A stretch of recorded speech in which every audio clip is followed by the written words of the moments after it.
Ken, welcome to the show, man. Hey, thanks so much, Justin. Great to be here.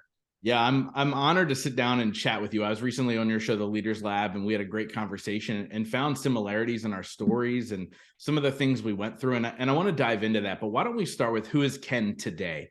And then we'll really back up into childhood and the lessons we learned there. Sure. So today, I'm a father of two, grandfather of three, married for 30. Oh my God, Shannon's gonna kill me. I literally just spaced it out 35 years. There you go. I got it. That's a good It's number. a lot of By the math. way, congratulations. About Thank you, 35 dude. years is a long time. I'm Yeah. 38 and I'm getting married for my first time April 1st. And I can only hope that I'm alive in 35 years to say we made it 35. Honestly, I hope that we celebrate our 50th, but that's an achievement. Yeah, dude, you could have been like a ring bearer at my wedding, like the little 3-year-old dude walking up the aisle. But um, yeah, and then I own this company called the Leaders Lab and have a podcast by the same name. But the Leaders Lab kind of drew on all my experiences as a leader. So early in life, I joined the military. I was a leader there. I got out. I started a company, sold that to a large Fortune 500 company, and climbed the ranks with them. And so while I was in corporate America, ran some pretty big teams, like up to about 1,000 people. And then when I got out of corporate America, I started doing leadership recruiting and leadership development. And that's what I've been doing for the better part of 10 years. And the Leaders Lab we started during the pandemic. It's just a little more laser focused on leaders. So really from like a general manager, sales manager level, all the way up to C-suite. So that's where we spent our time. We had a record 2022. It was really strong. And yeah, that's me. And I'm active in lots of other things that I'm sure will come out, but that's the Cliff Notes version. No, that's awesome. So obviously, the military, how long were you in the military? Just under 4 years. Okay. Were Yeah. you active? Were you overseas or anything? I was active and I was overseas, but I wasn't. It was before all the Middle East stuff that's been going on for the last 20 plus years now. And so I was in Berlin, Germany. I was there during a super interesting time because Checkpoint Charlie still existed, like the Berlin Wall was still up, and so I was like a 19-year-old kid over there on the like literally like on the freedom line. Like I was giving briefings to like senators and congressmen Wow. that were coming through Checkpoint Charlie, and not bad for a kid from California without a college education. It was a pretty fun time. I ended up boxing for the Army and ended up representing the Berlin Brigade at 156 pounds for a little while. And so, yeah, it was all a really good experience. That's incredible. And so I want to talk a little bit about military. I've had some amazing military veterans on my show, some people Sure. who, have led. I mean, I actually had the guy who led Jocko, if you're familiar with Jocko. So his commanding officer has been on my show. And Wow. it's fascinating to see the dichotomy that happens after somebody's in the military, right? There's a lot of individuals like you who go on to great success. And then there's a lot of mental health issues and PTSD, and whether they experienced war or not, there's PTSD in that. Because you see, I mean, at 19 years old, to be in those positions that you're in, what kind of Mm-hmm. stuff did you take away from that you still bring into your life to this day? I mean, I imagine leadership is a massive part of that. There was a tremendous amount of good. There was a tremendous amount of good. I mean, for me, I was one of those guys, to be honest with you, like back then, I think they could use the military as like, get your stuff together or you're going in the military, right? Like that doesn't really fly anymore. But I didn't have a lot of options. I had you and I talked about on my show some challenging stuff with our families growing up, and I wasn't a kid that was like cut out for college, so to speak. I mean, everybody is, but you know what I mean. Like that wasn't happening, Yeah. and I remember sitting at a Carl's Jr. I don't know if you have Carl's Jr. where you live, but like a fast We food don't restaurant. actually. Yeah, I've been to Okay, one though out in LA.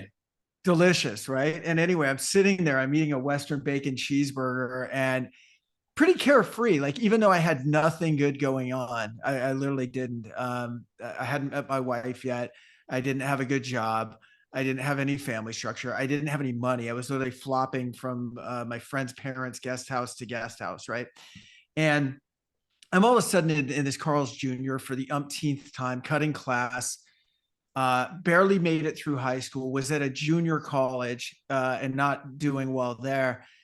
And for the first time ever, I don't know if it was just an age thing or what, but I all of a sudden went like, wow, I might be a loser. You know, this is not a good path. I don't know why I'm here. I don't know why I'm going to school. It was literally just the next thing to keep everyone off my ass. You know what I mean? It was Yeah. just like, okay, this will check a box. And so I, I went in and this is how random it was actually, Justin, is I went in to see the Marine recruiter. I was right by sometimes they have like joint recruiting offices where you'll have like the Army and the Air Force and everybody in one thing. And I was like, well, if I'm going to join, I'm going to join the Marines because they're hardcore, right? So I went in to see the Marines guy and he was out to lunch. So I joined the Army like that. I just wanted to take advantage. You know, sometimes you know you're right about your decision, and I didn't want to overthink it. I didn't want to lose my nerve, and so I signed up for the Army that day on a delayed entry. Met my wife while I was on delayed entry, and then ended up going into the military. Wow, that's so crazy. I'm going to go in the Marines, and then he was on lunch, so I signed up for the Army, which is, Yeah. you know, anybody. I'm friends with the number of Marines, and it's like, you know, you guys Oh, they'll rag get on all each other, manly right? about it. Yeah, Yeah. yeah. Like what? I mean, the Marines are the worst ones. Yeah. They're the ones who rag on others so Yeah. much more. But that's great. But I realize, you know, when we talk about similarities in our childhood, I think there's a pivotal point, right, where you go, you know, your thought process was like, wow, maybe I'm a loser. And I was like, I don't want to be a loser. Right. And so every Right. action of mine was like, make sure I'm not a loser, even though a lot of my decisions were just like, oh, this seems like the next right thing. Right. Right. And so what types of things did you learn? And let's get into the details a little bit about your childhood, but what kind of details did you, or not details, what kind of things did you learn through your childhood when you had that awakening moment of like, I don't want to go down that path? Well, there was a lot of trauma. So I had a mom that was hooked on prescription drugs, among other things, and her and my dad went through a pretty, I would say, messy divorce. It wasn't messy in that like there was a bunch of marital assets to divvy up. I wish that was the case, but Yeah. like that Right. didn't exist. It was just messy in that it was emotionally painful for them, and you know there was a lot of trauma around it. And my mom ended up trying to kill herself one Christmas Eve. And my little sister, who's like 6 years younger than me, found her in a bathtub on Christmas Eve. And Wow. I mean, you can make this stuff up, you know. And I was like, and you know, she ended up being okay that time. She died later, but um, I had to get out. I mean, it was kind of a self-preservation move. I don't know why it took me weeks or months to come to it, but that's all it was. It was like I'm going nowhere fast. Nothing's changing here. I got to get out, you know. And and so it was and I in fact I had a lot of guilt around it because I've always felt like I'm kind of again a leader, kind of a caretaker. And I sort of ditched my little sister. You know, I was like, I don't know, like I gotta put on my own oxygen mask and get out of here, you know.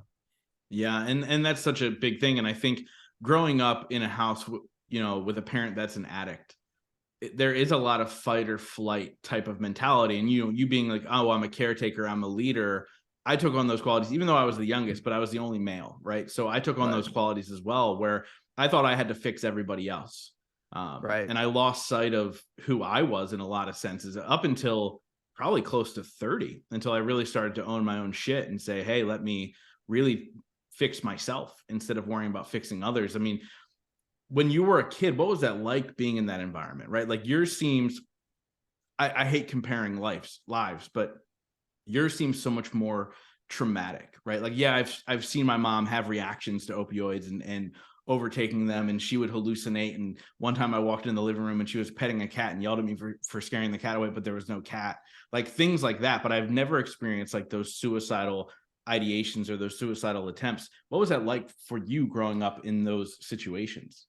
I think it was weird because my mom was also the most kind, loving, my biggest supporter. Literally, like I don't believe I would be where I am today for sure without my mom because just massive cheerleading no matter what. The whole world could be shitting on you and my mom would be like, "You're going to be whatever you want to be," you know, and she really meant it and you felt it.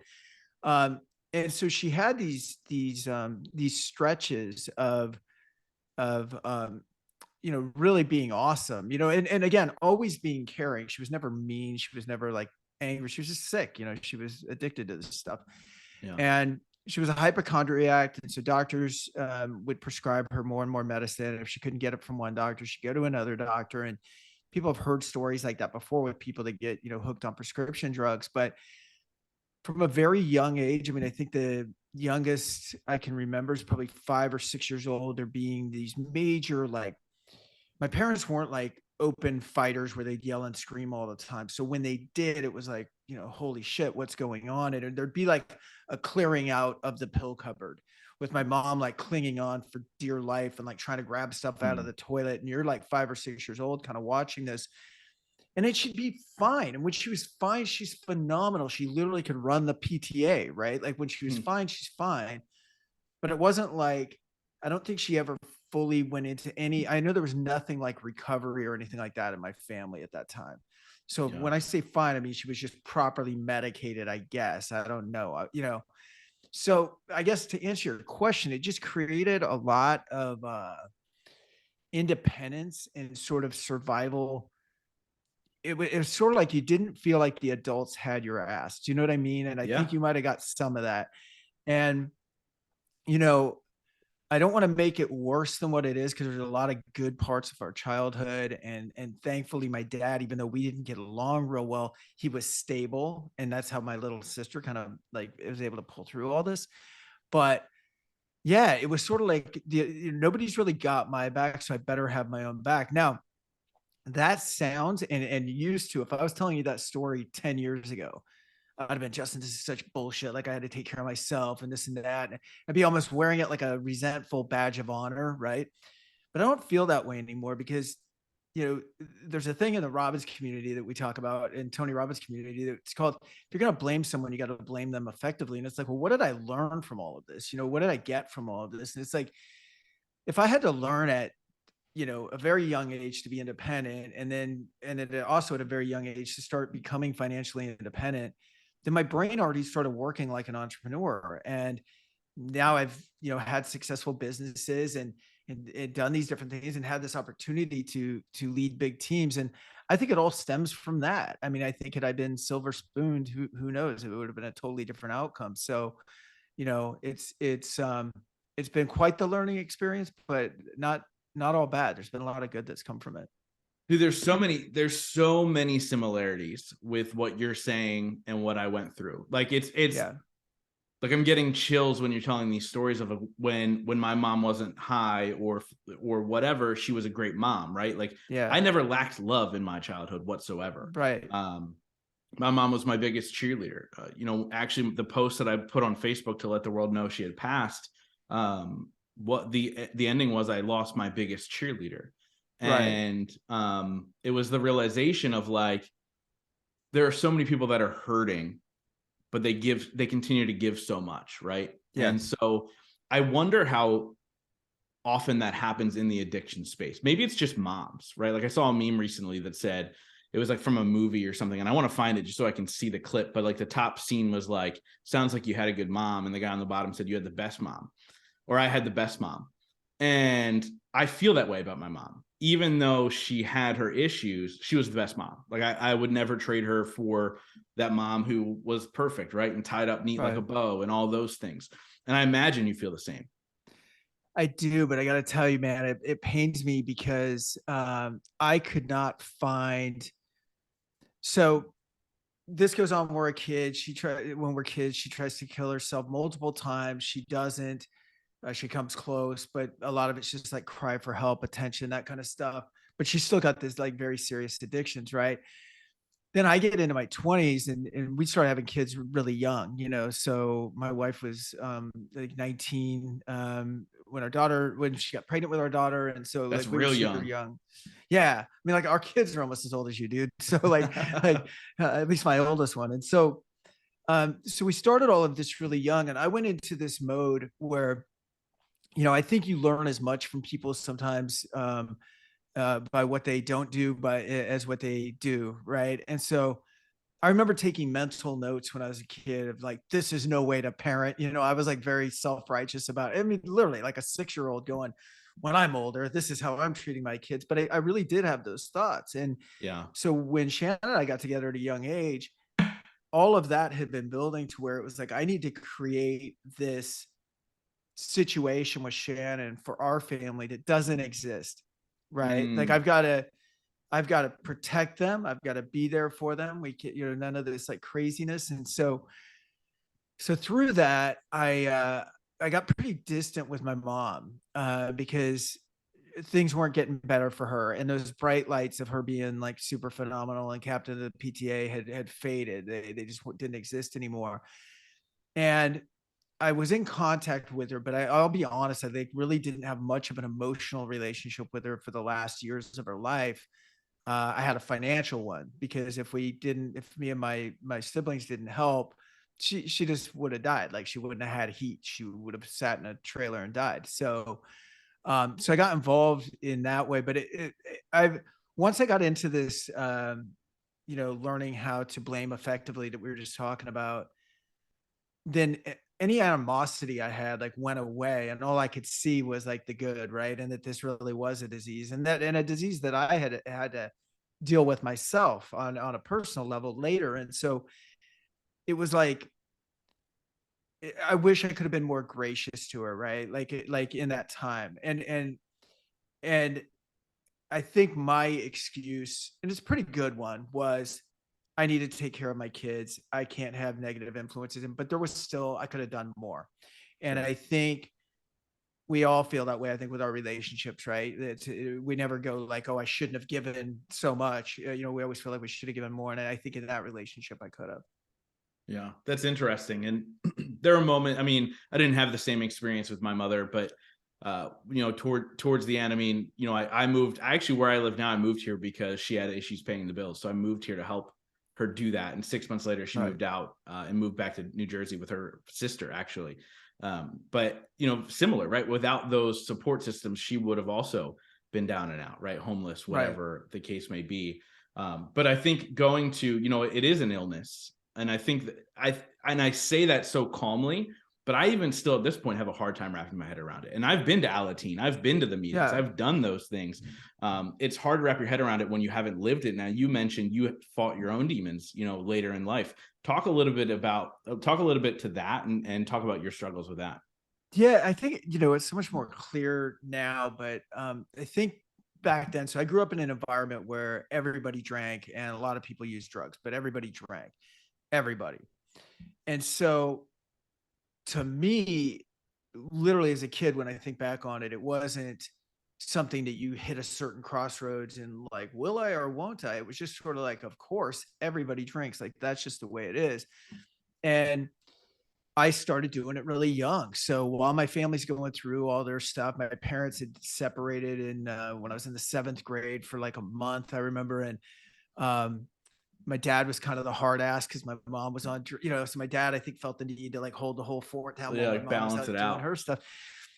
So he's gone. And I'm like, whenever my dad was gone, it was like aces because you could do whatever you wanted, and he drank a lot and had a fridge full of beer. And so I, got in that habit, 7th grade with my baseball friends, just like loading up my gear bag with beers, Wow. and we'd drink them, and we'd start getting hammered and stuff. And sounds innocent enough. I think that's almost everybody's first drinking experience. Sounds something like that, raiding the parents' liquor cabinet. But by the time I was in like 8th or 9th grade, I was hanging out with older kids. Again, this weird dysfunctional family situation created a need for me to be very independent. I had to make my own money. So I had to get a real job at like 13. I was working in Mm. restaurants at 13. I was a fry cook at 15 years old. And so I was hanging out with people that could drive. I was hanging out with people who could buy weed. I was hanging out with people who did other things harder than that. By the time I was like 14, 15, I was I wouldn't say alcoholic, but I was certainly a full blown social drinker. I was a good like 3 nights a week and could like hold my liquor. Wow. And and this went on and kept building and building. And if I look back on it now, it's pretty obvious, Justin. I was never the guy who went to bed early. You know what I'm saying? Like, Mm-hmm. never. Well, I might pass out early, but I never went to bed early by choice. Like, hey, I think it'd be a good idea to turn in right now. I mean, that's the guy I wanted to slug in the face, right? Like, that was not me. I did not want to do that. And the only time I had a break from this was actually going into the military, where, someone is saying like, no, you legally cannot have this stuff for a period of time. And that was the only time I didn't have it. As soon as I got out of the military, it was back to drinking. Now, again, because I grew up around such dysfunction, to me, alcoholics and drug addicts were people that could not get their shit together, people that could not get to work, people that could not build businesses, people that I could do this and do those things. Like in fact, I pride myself on it. So even in the military, once we got out of basic, it was like, I could be the last guy standing the night before and the dude leading the drill the next morning. And I'm not saying that to brag. It was a mental thing, not a physical thing. To me, it was like, to keep my habit in place and to justify it, I had to be so strong mentally to power myself through physically what I needed to power myself through, if that makes sense. So anyway, this just goes on and on. So I kept, doing this through the years. I did this in the Army. I did this in corporate America. It was creating problems with my wife, because if I was drinking, I just would stop paying attention to her and just go off on my own thing. And then finally, I got into some trouble at work. So it did start interfering with what I did. And also, as I'm getting older, it's like, well, you're not going to go out and drink 8 IPAs and run a marathon the next day, right? And so I started getting a lot of anxiety around my use of alcohol, a lot of it. And frankly, if you look back, sorry, a ring just flew off my finger. I guess I'm losing some weight these days. That's a good thing. If you look back on my drinking history in college or in high school, I rolled 2 cars and was put in the hospital for one, and then got out of it and joined the Army like shortly after that. In the military, I got arrested 2 different times for alcohol related incident, and got out of it because I could always perform. And so when I say got out of it, like I'd get my little punishment, but then I'd make my rank back in record time or whatever. Yeah. And then corporate was the same way. I'd have these F ups, but then I'd bounce back, like I do something strong, but I was always known as the guy that probably partied too much, not probably, that did party too much. Then it starts wearing in on your family situation. Then you start looking, and then I really got to this point, just where I was like, another Robbins technique is using the old, we call it the Dickens process, where, you're looking at what happens if I don't change? What happens if my behavior stay this way? And it was starting to become such a strain on my marriage for the right reasons. Like I wouldn't deal with that if she was doing this all the, I mean, I was drinking every day, Yeah. just not to the point where I couldn't function. I'd still get my work done, but the minute work was over, boom, I'm drinking. Yeah. And I'm sure all day you're thinking, oh man, I can't wait to go home and have that first drink, Oh, that's it. I mean, again, my primary question every day, most people are primary question is, how come I'm not good enough? Or how can I achieve, and mine was, when can we drink again? And if I was drinking, it was like, how long can we do this for? And, do we have enough? Right. I always wanted more. I was really addicted. And I found this with most addicts is like, we get addicted to more. It's not just like, I wasn't physically addicted to alcohol. I was addicted to more. I was just addicted to like, I needed more all the time. But anyway, doing this Tony Dickens process, I was like, if I continue on this path, I'll ruin my marriage. If I ruin my marriage, my kids will know it's my fault, because it is, and I'll own it. And then my relationship with them, which is awesome. I mean, if there's one thing I pride myself more than anything else, is like being a father, and that's going to go to shit.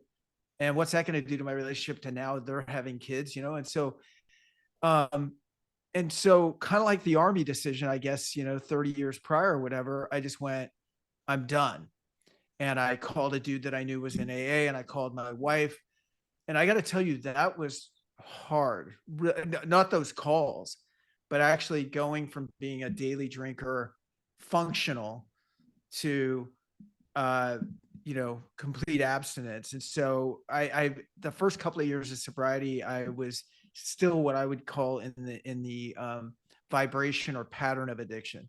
Still always thinking about like, oh God, when will I be able to drink again? Why did I quit? I overcorrected. I should have just cut down. I blah, blah, blah.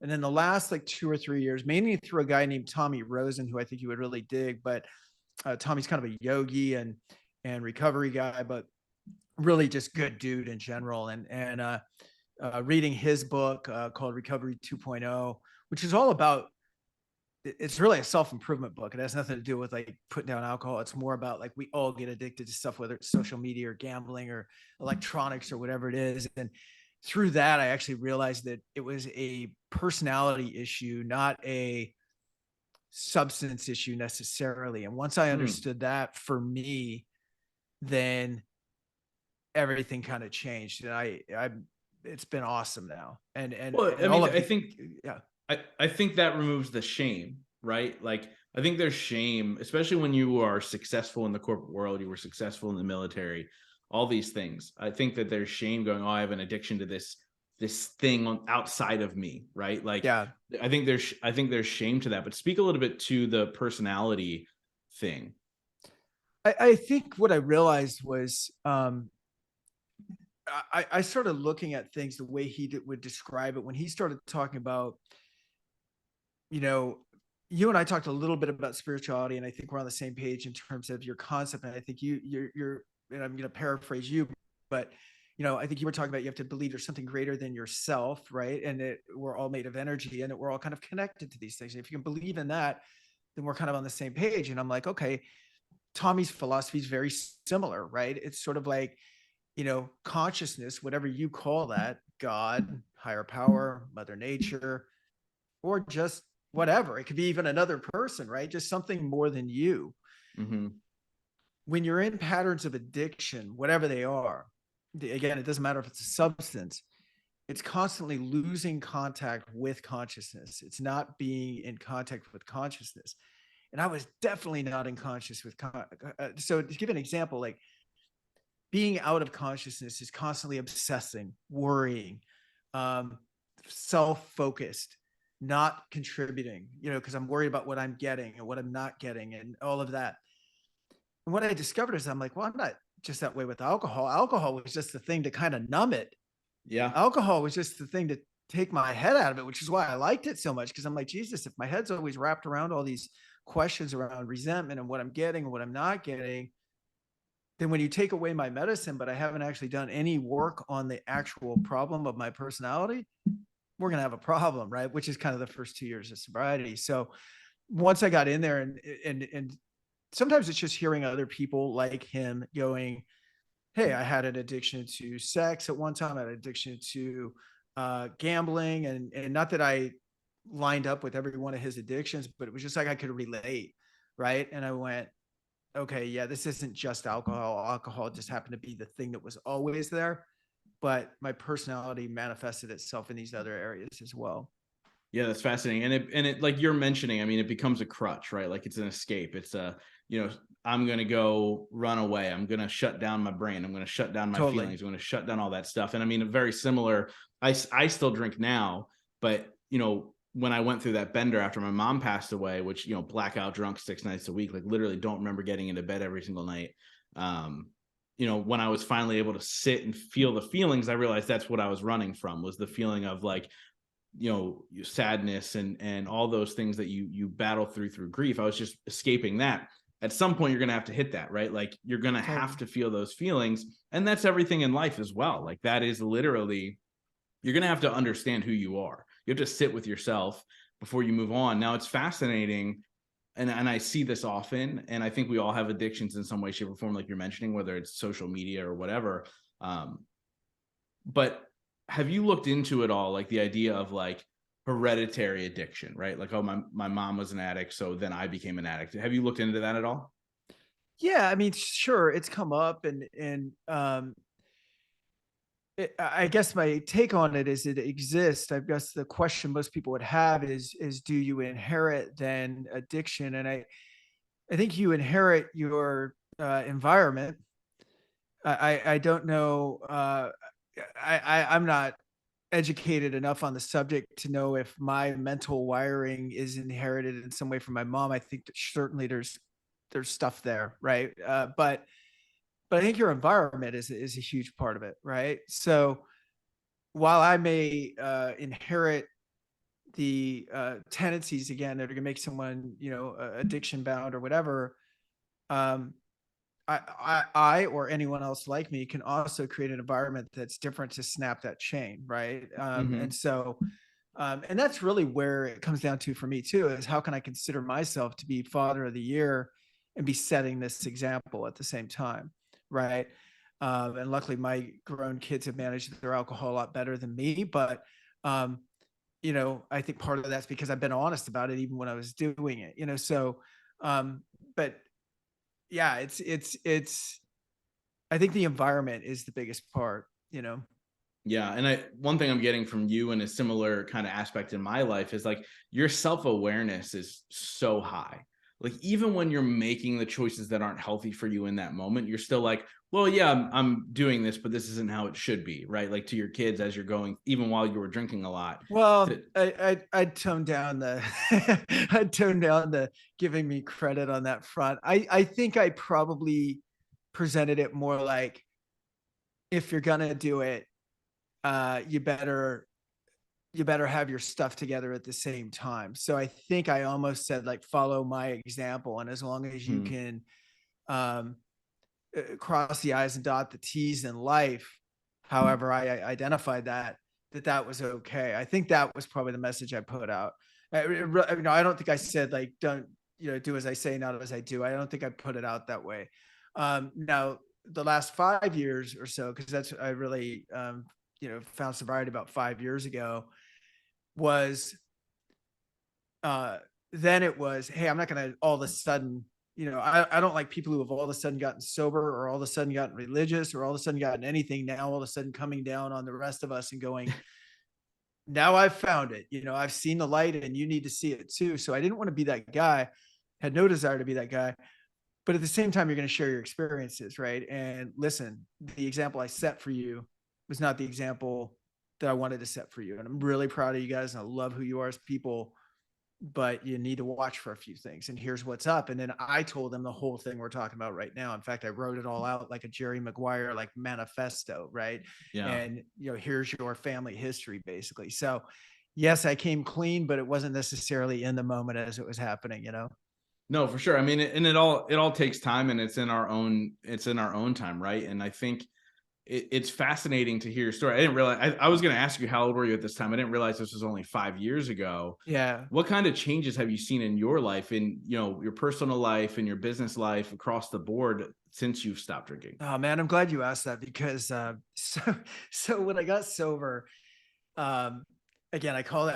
I'm actually at a Tony Robbins leadership seminar when I decided to get sober, and the reason that was the catalyst was I was going to their seminar to become a leader at their events, which is essentially like, hey, in my mind, it's sort of like, hey, I'm doing some things that are pretty solid. Maybe you should listen to me as a trainer at these events. And at the same time, I'm drinking myself into a haze pretty much every night. And I did it the night before the leadership thing, to a point where I missed a dinner. People that knew me in that community didn't know my alcohol stuff was that bad. So I kind of freaked one of the guys out, and he had to wake me up. And I'm just like feeling like a loser. And I was like, it was just a final straw. And I did that Dickens thing, like I told you, Hmm. and made the move. And so what I expected was, okay, I'm going to give this up, which I don't really want to do. I have to do it, because if I don't do it, again, I could lose my wife. If I lose my wife, I lose my kids. So I have to do it. I don't know if I want to do it. I have to do it. So I'll make the calls and I'll make it. And that's it. And then what I expected, I guess, Justin, was that the heavens would open up, and that all the shit that I had not been getting, that I thought I deserved, would just sort of start raining down on me, because I made this like awesome choice. Yeah. And it didn't happen at all that way. And in fact, even all the time that I spent like drinking, you'd think, well, yeah, but you were spending 6 hours a night drinking, and now you're not drinking anymore. So that's 40 hours a week back on the clock. Like, did you get something out of that? No, because I didn't know what to do. I didn't do it the proper way. Like, I didn't go through a program. I didn't, I didn't get people around me. I just kind of tried to do it on my own. And so the time that used to be spent drinking was now spent like loathing. And I think I was, some kind of depression or whatever, until I finally kind of got out of it and started realizing, again, Tommy Rosen was a big influencer in that. And I got to tell you, the last couple of years, like when I got in like real active recovery, and dude, Like I shut our old business down and like rebranded it and started it from scratch. And we'll make the Wow. Inc. 5,000 this year. I'm convinced of it. In 2023, we already have the That's growth awesome. rate. We just need to hit the revenue requirement, which I think we'll do. And profits along with that, health along with that, relationships along with that. But it's funny because when you look at somebody like myself or anybody else that spent a lot of years using something to, again, you mentioned avoiding feelings, right? You were avoiding the feelings with your mom. Well, imagine kind of avoiding all of your hard conversations for over 30 years, maybe almost 40 years, whatever it was, 30 something years. Well, not only do you're not used to having those conversations. It's like you never even knew as an adult how to have those conversations. Do you know what I mean? Like Yeah. you Yeah. got a 13-year-old brain in many ways because you just never let it grow in certain areas. Like you never wanted to have those deep conversations. And so the last few years has been a big learning experience, but a really beautiful one, and one that the last couple of years has been awesome, thanks to my family and thanks to Tommy and stuff like that. So was it when you stopped drinking at first and you would just sit there at night with your wife, because like you said, it was like loathing and what am I going to do with myself? Was it awkward? Was it like rediscovering a marriage in a sense? Yeah. Oh, the marriage was, I got to tell her, marriage was better right away because like she so appreciated and was waiting for me to, I think, do this. And I appreciated her really. We got closer right away. But I got weird, man. I remember going to a spring training baseball game with my brother-in-law and a buddy of his, and they're like totally cool guys. And it's spring training. They're drinking beers. I'm 6 months into recovery or whatever it was. And I'm counting billboards in the stadium in my head, how many were alcohol ads. And what I discovered, I mean, who does this, right? This is what I mean about still being in a pattern of addiction. You don't Yeah. do this if you're not in a pattern of addiction, but I'm in addiction. So I'm like counting them all up. And what I realized, and I swear to God, this is probably right. I felt like looking it up at the time, but it was exactly 50%. I went to multiple spring training games, which meant that there's a limit, right? Because there would have been more. So it's like literally liquor related advertisements were 50% of the entire stadium because that's Wow. probably what it's regulated to. And I'm just like, and I mentioned it to them, and they're like, the same way I would have looked at them had some guy like come to me at a spring training game when I was drinking it. And they're just like, okay, like cool. And so I just remember, yeah, just being on that kind of wavelength for a good amount of time until again you can kind of cross it, go, no, this is where I want to be. This isn't just where I need to be or where I have to be, but this is where I want to be, and this is a better place to be. But it takes a while to get there. Yeah, I would love. I mean, that's interesting if that is the case, 50%, and there's a cap off. I would love for them to do that with our pharmaceutical drugs and ads on television, because I think it's Sure. something like 78% currently are pharmaceuticals in some way, shape, or form. And that leads to so many other questions of how things are run and so Totally. and who's controlling what. And when you have a parent who's an addict and addicted to opioids, it's this crazy thing. And I don't know if we talked about this on your show. There's a series, I think it's on like Prime or something like that, I don't know, and it's essentially the origin story of opioids when they boomed, right, and how they You did talk it. about And that one with Michael Keaton yeah, with called Michael Dope Keaton. Dope Sick. Dope Sick. That Yes, is a great series, man. dude, I watched that with my fiance, and she would constantly look over at me and go, "Are you okay?" Because that's what I lived through. Like it was that Yeah. time frame when I was like the boom of it. I was 12, and that's when my mom was found to be doing it at first. And Right. obviously, she'd probably been doing it for a year or two previous, but we didn't know. And I was like, "Yeah, I'm fine." And honestly, by the end of it, it was like this great kind of healing, because it was like, "Wow, this was indoctrinated into people, and the ones that bought into it." The idea of like, oh, it's okay. And it's similar to alcohol, right? Like, oh, alcohol, it's okay, right? Right. You can buy it anywhere. Everybody does it, all these Right. things.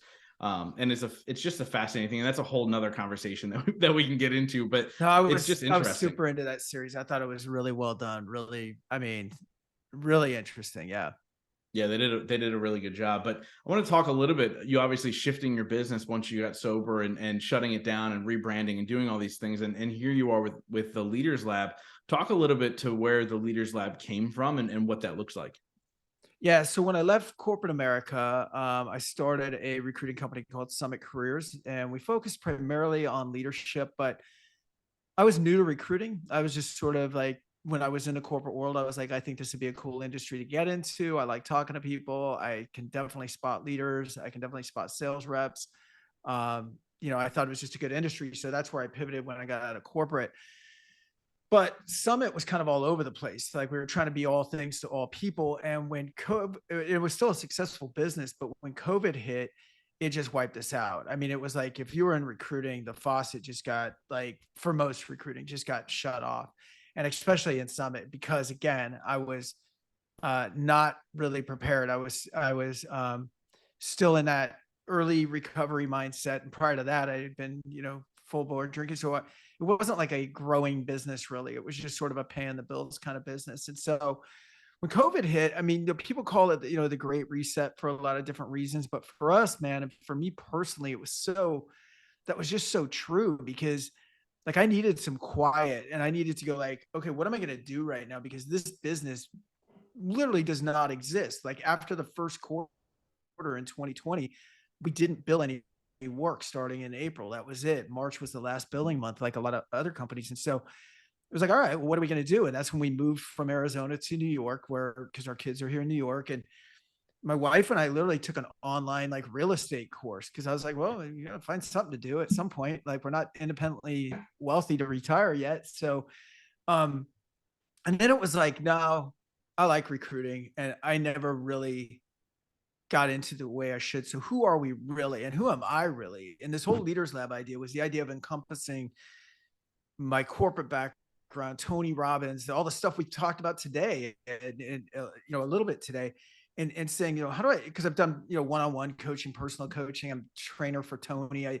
All this stuff, and it's like, okay, let's just lump it under here. What is it really that I like to do? And it's like I really like working with leaders, and the business is still going to be placing leaders. The monetary part of the business, that's not pro bono, will still be placing leaders in jobs, but let's focus on that. Let's not be all things to all people. Let's work on sales reps to CEOs, fast growing companies, and let's create the brand. Let's, build the website. Let's blow up the old company completely and start a new one. And so that was it. And it was just, I mean, granted, timing was on our side too, because that was 2021, and the job market was starting to come back, and it's been pretty strong since then. But we did a lot of stuff during COVID to kind of come out of it really, really strong. And yeah, it's been amazing. And it feels congruent. Like it feels like all these little parts of my life, where it used to be like people in recruiting me are like, well, so you do this Tony stuff? Or you like on a staff? Or you like, and I'm like, no, it's just all part of what we do at the Leaders Lab now. It's all Yeah. in one thing. No, that's awesome, man. So I want to ask you a question that I ask every single person on the show, and it's a Sure. two-part question. I think we talked about this question on your show, actually, but like I said, I ask this to every single person. It's a two-parter. So the first part is, what is your definition of success? Mm-hmm. And the second part is, what are three things you do every single day to ensure that success for yourself? Ours are similar, because I do remember talking about this a little bit, but like my definition of success is balance, which sounds really boring, but I don't mean like low balance. I mean like high balance. I mean like high achieving across, and I think you call them pillars, and I talk about gardens, right? But it's the same thing. And um, you know, I can't be monetarily successful and a terrible father. Like that's not successful.